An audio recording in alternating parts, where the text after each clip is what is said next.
जय माता दी। राधे राधे।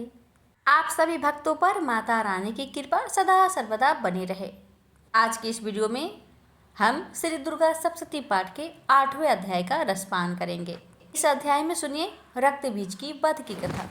महर्षि मेधा ने कहा, चंड और मुंड नामक असुर के मारे जाने से और बहुत सी सेना नष्ट हो जाने से असुरों के राजा प्रतापी शुंभ ने क्रोधयुक्त होकर अपनी संपूर्ण सेना को युद्ध के लिए तैयार होने की आज्ञा दी।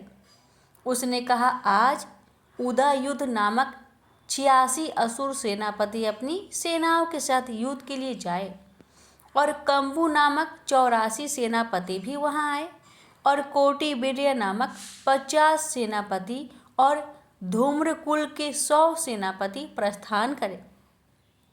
काल, द्रोहड, मार्य और कालकेय यह दैत्य भी मेरी आज्ञा से सजकर युद्ध के लिए कूच करे।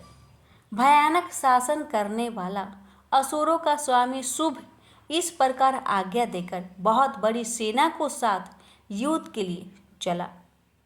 उसकी सेना को अपनी ओर आता देखकर चंडिका ने अपनी धनुष की टंकार से पृथ्वी और आकाश के बीच का भाग गुज्जा दिया।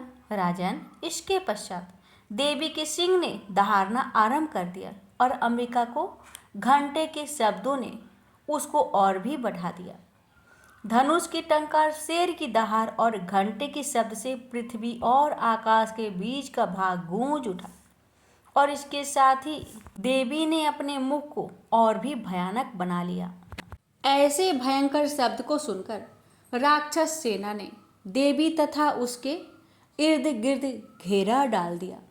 राजन, उस समय दैत्यों के नाश के लिए और देवताओं के हित के लिए ब्रह्मा, शिव, कार्तिकेय, विष्णु तथा इंद्र आदि देवों की शक्तियाँ जो अत्यंत पराक्रम और बल से संपन्न थी, उनके शरीर से निकलकर उसी रूप में चंडिका देवी के पास गई।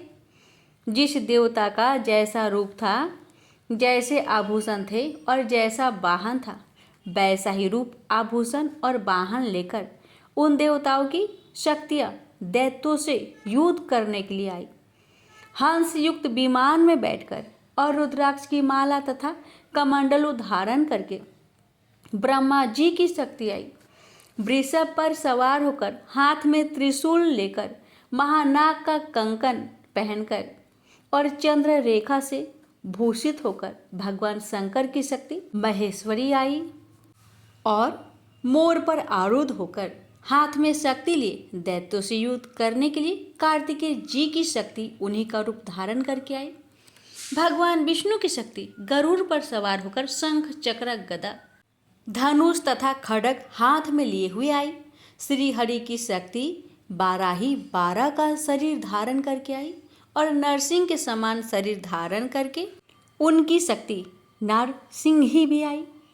उसकी गर्दन में झटकों से आकाश के तारे टूट पड़ते थे और इसी प्रकार देवराज इंद्र की शक्ति ऐन्द्री भी ऐरावत के ऊपर सवार होकर आई। पश्चात इन देव शक्तियों से घिरे हुए भगवान शंकर ने चंडिका से कहा, मेरी प्रसन्नता के लिए तुम शीघ्र ही इन असुरों को मारो। इसके पश्चात देवी के शरीर में अत्यंत उग्र रूप वाली और सैकड़ों गिदड़ियों के समान आवाज करने वाली चंडिका शक्ति प्रकट हुई। उस अपराजित देवी ने धूमिल जट वाले भगवान शंकर जी से कहा, प्रभु, आप मेरी ओर से दूत बनकर शुभ और निशुंभ के पास जाइए और उन अत्यंत गर्वीले दैत्यों से कहिए तथा उनके अतिरिक्त और भी दैत्य वहाँ युद्ध के लिए उपस्थित हो, उनसे भी कहिए, जो तुम्हें अपने जीवित रहने की इच्छा हो तो त्रिलोकी का राज्य इंद्र को दे दे।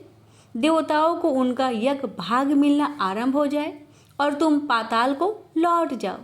किंतु यदि बल के गर्भ से तुम्हारी लड़ने की इच्छा हो तो फिर आ जाओ, तुम्हारे मान से मेरी योगिनियाँ तृप्त होगी। चूँकि उस देवी ने भगवान शंकर को दूत के कार्य में नियुक्त किया था, इसलिए वह संसार में शिवदूती के नाम से विख्यात हुई। भगवान शंकर से देवी का संदेश पाकर दैत्यों का क्रोध का कोई आर पार ना रहा और वह जिस स्थान पर देवी विराजमान थी वहां पहुंचे और जाने के साथ ही उस पर बाणों और शक्तियों की वर्षा करने लगे। देवी ने उनके फेंके हुए बाणों, शक्तियों, त्रिशूल और फरसों को अपने बाणों से काट डाला और काली देवी उस देवी के साथ आगे खड़ी होकर शत्रुओं को त्रिशूल से विदर्न करने लगी और खड्वाक से कुचलने लगी। और ब्रह्मानी जिस तरफ दौड़ती थी उसी तरफ अपने कमंडलों का जल छिड़ककर दैत्यों के वीर्य व बल को नष्ट कर देती थी। और इसी प्रकार माहेश्वरी त्रिशूल से, वैष्णवी चक्र से और अत्यंत कोप वाली कौमारी शक्ति द्वारा असुरों को मार रही थी। और ऐन्द्री के बाजू के प्रहार से सैकड़ों दैत्य रक्त की नदियां बहाते हुए पृथ्वी पर सो गए। बाराही ने कितने ही राक्षसों को अपनी थुथुन द्वारा मृत्यु के घाट उतार दिया। दाढ़ों के अग्रभाग से कितने ही राक्षसों की छाती को चीर डाला और चक्र की चोट से कितने को विदर्न करके धरती पर डाल दिया। बड़े बड़े राक्षसों को नरसिंही अपने नखों से विदर्न करके भक्षण कर रही थी और सिंहनाद से चारों दिशाओं को गुजाती हुई रणभूमि में विचर रही थी। शिवदूती के प्रचंड अट्टहास से कितने ही दैत्य भयभीत होकर पृथ्वी पर गिर पड़े और उसके गिरते ही वह उनको भक्षण कर गई। इस तरह क्रोध में भरे हुए मातृगणों के नाना प्रकार की उपयोगों से बड़े बड़े असुरों को मरते हुए देखकर राक्षसी सेना भाग खड़ी हुई और उनको इस प्रकार भागता देखकर रक्तबीज नामक महापराक्रमी राक्षस क्रोध में भरकर युद्ध के लिए आगे बढ़ा। उसके शरीर से रक्त की बूंदें पृथ्वी पर गिरती थी तो वैसे ही शरीर वाला तथा वैसा बलवान दैत्य पृथ्वी से उत्पन्न हो जाता था। रक्तबीज गदा हाथ में लेकर ऐन्द्री के साथ युद्ध करने लगा। जब ऐन्द्री शक्ति ने अपने वज्र से उसको मारा तो घायल होने के कारण उसके शरीर से बहुत सा रक्त चलने लगा और उसकी प्रत्येक बूंद से उसके समान ही बलवान तथा महापराक्रमी अनेकों दैत्य भयंकर रूप में प्रकट हो गए। वह सब के सब दैत्य रक्तबीज के समान ही बलवान तेज वाले थे। वो भी भयंकर अस्त्र शस्त्र लेकर देवियों के साथ लड़ने लगे। जब ऐन्द्री के वज्र प्रहार से हजारों से उसके मस्तक पर चोट लगी और रक्त बहने लगा तो उसमें से हजारों पुरुष उत्पन्न हो गए। वैष्णवी ने चक्र से और ऐन्द्री ने गदा से रक्तबीज को चोट पहुंचाई और वैष्णवी के चक्र से घायल होने पर उसके शरीर से जो रक्त बहा उससे हजारों महाअसुर उत्पन्न हुए जिनके द्वारा यह संपूर्ण जगत व्याप्त हो गया। कौमारी ने शक्ति से, बाराही ने खड्ग से और मातेश्वरी ने त्रिशूल से उसको घायल किया। इस प्रकार क्रोध में भरकर उस महादैत्य ने सब माताओं पर पग पृथक गदा से प्रहार किया और माताओं ने शक्ति और शूल इत्यादि से उसको जो बार बार घायल किया उससे सैकड़ों महादैत्य उत्पन्न हुए। इस प्रकार उस रक्तबीज के चक्र से उत्पन्न हुए असुरों से संपूर्ण जगत व्याप्त हो गया जिससे देवताओं को भय हुआ। देवताओं को भयभीत देखकर चंडिका ने काली से कहा, चामुंडे अपने मुख को बड़ा करो और मेरे शस्त्रघात से उत्पन्न हुए रक्त बिंदुओं तथा रक्त बिंदुओं से उत्पन्न हुए महाअसुरों को तुम अपने इस मुख से भक्षण करती जाओ। इस प्रकार रक्त बिंदुओं से उत्पन्न हुए महादैत्य को भक्षण करते हुए तुम रण में विचरो। इस प्रकार रक्त क्षीण होने से यह दैत्य नष्ट हो जाएंगे। तुम्हारे भक्षण करने के कारण अन्य दैत्य उत्पन्न नहीं होंगे। काली से इस प्रकार कहकर चंडिका देवी ने रक्तबीज पर अपने त्रिशूल से प्रहार किया और काली देवी ने अपने मुख में उसका रक्त ले लिया। तब उसने अपनी गदा से चंडिका पर प्रहार किया। प्रहार से चंडिका को तनिक भी कष्ट ना हुआ। हाँ, उसके शरीर से बहुत सा रक्त बहने लगा, लेकिन उसके गिरने के साथ ही काली ने उसको मुख में ले लिया।